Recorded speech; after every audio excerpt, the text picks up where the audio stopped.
নমস্কার বন্ধুরা, কে কেমন আছো? আশা করি সবাই ভালো আছো। আজ আবার চলে এসেছি আরেকটা নতুন রেসিপি নিয়ে। রেসিপিটার নাম ধনেপাতা চিকেন। নামটা শুনেই বুঝতে পারছো যে এটা মেনলি ধনেপাতা দিয়েই করা।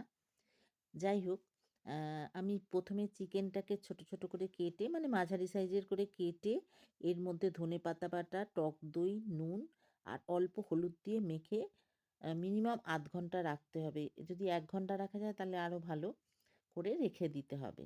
আর আলুটাকে আমি একটুখানি, মানে অল্প করে হালকা করে সেদ্ধ করে নিয়েছিলাম। তো কড়ায় সর্ষের তেল দিয়ে এবার আমি আলুটাকে একটু বেশ লাল করে ভেজে নেব। আমার চ্যানেলটা যদি এখনও সাবস্ক্রাইব না করে থাকো তাহলে সাবস্ক্রাইব করার অনুরোধ রইল। আর পাশে থাকা বেল আইকনটা প্রেস করে দেবেন, যদি তাহলে আমার রেসিপিগুলো প্রথমেই আপনাদের কাছে চলে যাবে। যাই হোক, আলুগুলোকে আমি একটু উল্টে পাল্টে ভালো করে ভেজে নিচ্ছি লাল করে। এই রেসিপিটা খেতে খুব টেস্টি, সবাই মোটামুটি খেতে পারবে। খুব যে একটা ঝাল তা না, তবে হ্যাঁ, একটু ঝাল তো হয়ই ধনেপাতা দেয়া। তো যদি বাড়িতে অবশ্যই করে দেখবে, যদি ভালো লাগে তাহলে অনেক বন্ধুবান্ধব আত্মীয় স্বজনকে শেয়ার করে দিও। এরপরে আমি আলুটা তুলে নিয়ে পেঁয়াজটাকে কুচি কুচি করে কেটে রেখেছিলাম। পেঁয়াজটাকে আমি এবার ভেজে নেব। আমি গরম মশলাটা, মানে গোটা গরম মশলাটা ফোড়ন দিতে ভুলে গেছিলাম, তাই দিয়ে দিলাম। দিয়ে এইবার এটাকে ভালো করে নাড়িয়ে নিতে হবে। পেঁয়াজটাকেও বেশ, মানে এখানে কোনো বাটা সেরকম কিছু জিনিস থাকছে না, তো তাই ভালো করে এগুলো ভেজে নিতে হবে। পেঁয়াজটাকেও খুব কুচি করে নিয়েছি। কুচি করে নিয়ে এবার এটার মধ্যে ভেজে নিচ্ছি। তো পেঁয়াজটাকে একটু ভাজা ভাজা হয়ে যাবে, তার মধ্যে আমি তখন আদা রসুনের পেস্টটা দিয়ে দেবো। এটাকে একটু, মানে মিডিয়াম আঁচে করতে হবে যাতে পেঁয়াজটা পুড়ে না যায়, অথচ পুরো ভাজা ভাজা হয়। তো আদা রসুনটাও অবশ্য পেস্ট বলা ভুল হলো, আদা রসুনটাও আমি কুচি করে নিয়েছি। কুচি করে নিয়ে তারপরে আমি এটাকে দিয়ে দিয়েছি। এইবার এটা আস্তে আস্তে একটু, মানে ভাজা হচ্ছে। তো এখানে আমি ভাজাটা হওয়ার সময় আমি সামান্য নুন দিয়ে দেবো, তাহলে বেশ নরম হয়ে যায় পেঁয়াজটা তাড়াতাড়ি। তো সেই জন্য নুনটা দিয়ে দেবো। দিয়ে আমি এটাকে ভাজতে থাকবো। এই আ রেসিপিটা খেতে, মানে একটু অন্য ধরনের হয়। কারণ মেইনলি এটা ধনেপাতা দিয়ে করা হয় তো। আম তো এর টেস্টটা একটু অন্য রকমের হয় নরমাল চিকেনের থেকে। তো যাই হোক, আমি এবার এটাকে ভালো করে নাড়িয়ে নাড়িয়ে এবার এর মধ্যে নুনটা তো দিয়েই দিয়েছি। এবার আস্তে আস্তে এবার মশলাগুলো দেবো। প্রথমেই দিয়ে দেবো হলুদ গুঁড়ো। হলুদ গুঁড়ো দেওয়ার পরে তারপরে আমি দিয়ে দেবো ধনে গুঁড়ো, তারপর জিরে গুঁড়ো, একটা একটা করে সমস্ত মশলাই আমি দিয়ে দেবো। আর যেটা দিয়ে দেবো, আমি একটা স্পেশাল মশলা বানাই। তো সেটা মোটামুটি ওই কিছুই না, গরম মশলার জিনিসগুলো থাকে। আর জিরে আর এটাকে একটুখানি অল্প অল্প নিয়ে এটা আমি করে রাখি। তো সেইটা আমি দিয়েছি একটুখানি। আর ধনে গুঁড়ো যেমন দিয়েছি, জিরে গুঁড়ো একটু দিয়ে দিয়েছি। তো দিয়ে আমি এটাকে ভালো করে কষিয়ে নেবো। আর লঙ্কার ক্ষেত্রে আমি এখানে লাল লঙ্কার গুঁড়ো বলতে কাশ্মীরি লঙ্কার গুঁড়ো ইউজ করেছি।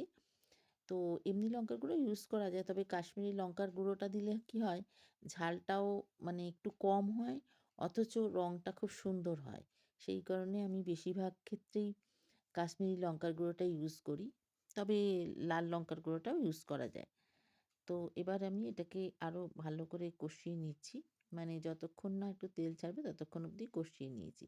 এইবার আমি এতে ওই ম্যারিনেট করা যে ধনেপাতা মাখানো চিকেনটা আছে সেটা দিয়ে দেবো। দিয়ে আবার ভালো করে এর সঙ্গে মিশিয়ে নেবো। পেঁয়াজ ভাজা যেগুলো করেছি তার সাথে খুব ভালো করে মিশিয়ে নিতে হবে, যাতে সমস্ত মশলাটা চিকেনের ভেতরে ঢুকে যেতে পারে। সেই জন্য আস্তে আস্তে এটাকে করে নেব। এখন একটু আঁচটাকে একটুখানি সামান্য বাড়িয়ে নিয়ে, মানে high flame, medium to high flame করতে হবে খানিকক্ষণের জন্য। করে নিয়ে তারপরে এটাকে ঢাকা দিয়ে খানিকক্ষণ হতে দিতে হবে।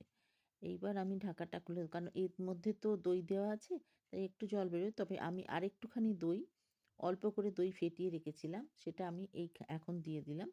তো এবার দিয়ে এবার আবার একটুখানি নাড়াবো। আর এই দইয়ের মধ্যে আমি সামান্য একটু গোলমরিচ দিয়ে দিয়েছিলাম। অ্যাকচুয়ালি এগুলো দইয়ের মধ্যে একটু কিছু দিয়ে দিলে দইটা ফেটে যাওয়ার সম্ভাবনাটা কম থাকে। তাই ওর মধ্যে দিয়ে দিয়েছিলাম। আর এখানে আমি কাঁচা লঙ্কা, ২ টো গোটা কাঁচা লঙ্কা। ঝালটা যে যেরকম খায় আরকি সেরকমভাবেই দেয়া উচিত। কারণ সবাই তো ঝাল এক খায় না। কেউ কম খায়, কেউ বেশি খায়। তো সেই ক্ষেত্রে লঙ্কাটা বাড়িয়ে দেওয়া যেতে পারে বা একটু গোলমরিচটা করা যাবে বা কাশ্মীরি লঙ্কার সঙ্গে একটু লাল লঙ্কার গুঁড়ো দেয়া যেতে পারে ঝাল যদি কেউ বেশি খেতে চায়। তবে এটাতে খুব বেশি ঝাল হলে আবার ভাল লাগবে না। কিন্তু মিডিয়াম ঝালটা ভালোই লাগবে। তো এইবার আমি আলুটাও দিয়ে দিয়েছি। এবার এইখানে একটুখানি দেখে নুনটা দিতে হবে। কারণ আগে নুন দেওয়া হয়েছিল, তারপর নুন দেওয়া হয়েছে। টেস্টটা করে একটু নুন দেবে। এবার আমি দিয়ে দেবো এর মধ্যে গরম জল। রান্নার সময় না সবসময় গরম জল ব্যবহার করলে রান্নার টেস্টটাও ভালো হয়। আর রান্নাটা মানে বেশ গরম জল দিলে ভালো হয় আরকি। তো যাই হোক আমি গরম জল দিয়ে দিলাম এর মধ্যে। খুব বেশি জল দিচ্ছি না। তবে যারা গ্রেভি খেতে পছন্দ করেন বেশি, তারা একটু জল দিতে পারেন। তবে খুব বেশি জল দিলে এটা ঠিক ভালো লাগবে না। আ হ্যাঁ, অবশ্যই একটু গ্রেভি হবে। তো আমি এবার ঢাকা দিয়ে দিলাম। খানিকক্ষণ ঢাকা দিয়ে একটু হয়ে গেছে। এবার দেখুন অনেকটাই জল বেরিয়ে গেছে। এবার আমি ওখানে আরও কিছু ধনেপাতা দিয়ে দেবো।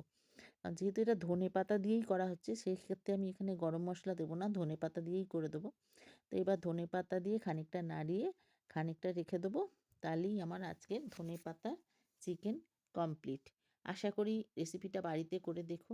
নিশ্চয়ই সবার খুব ভালো লাগবে। আর ভালো লাগলে অবশ্যই কমেন্ট বক্সে জানাবে কেমন লাগলো। তাহলে আজকে এই পর্যন্তই। আবার আসবো পরের রেসিপি নিয়ে। সবাই খুব ভালো থেকো, সুস্থ থেকো। টাটা।